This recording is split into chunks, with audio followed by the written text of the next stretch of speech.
I was in 6th grade and about 22 hours into a relationship with Joey Nichols when I realized that our values would no longer align.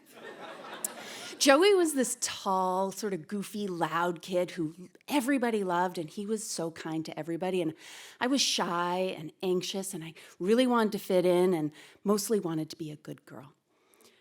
But I knew Joey liked me because he talked to me in gym class.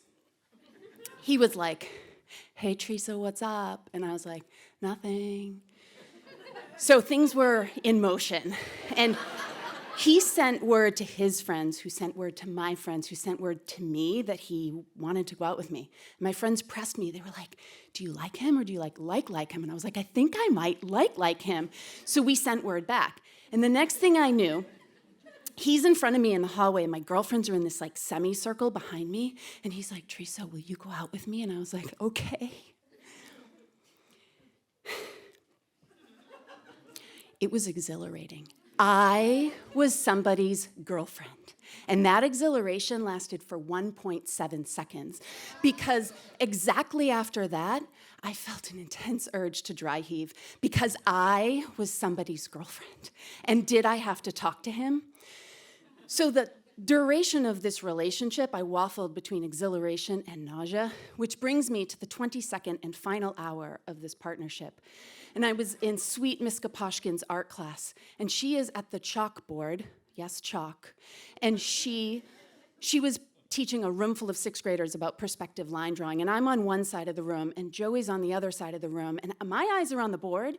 Suddenly there's a loud noise from where Joey's sitting, and everyone turns and looks, and he is cracking up with his friend. And it disrupts class. She gets it back under control, but it happens again, and it happens again. And that's when I know I have this feeling in my gut that this is not a partnership that can stand the test of time. So I rip out a piece of notebook paper, and I write him a note, and I said, "Hey, Joey, what's up?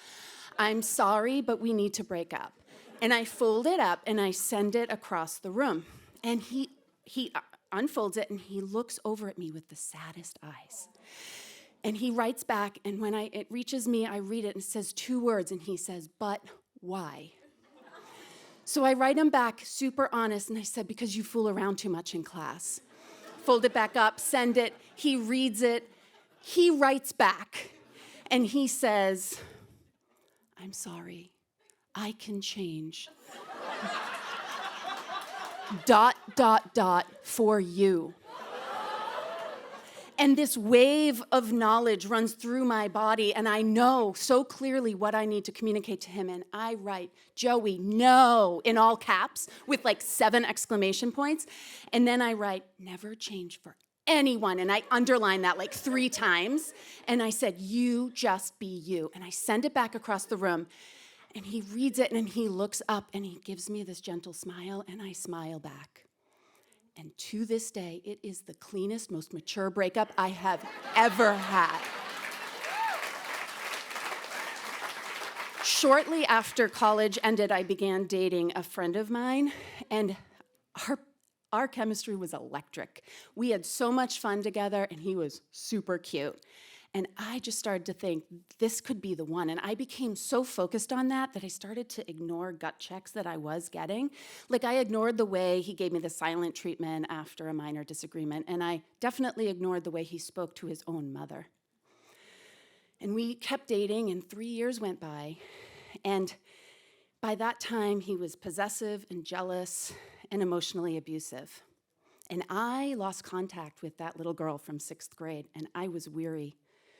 And I started to believe the things he said. I believed maybe I am too sensitive, maybe I am stupid, and maybe I don't pay enough attention to how my body looks. Well, one day we're in an American Eagle, and he lights into me for something stupid, and I spin on my heel because I feel a fire in my gut that I hadn't felt in a long time.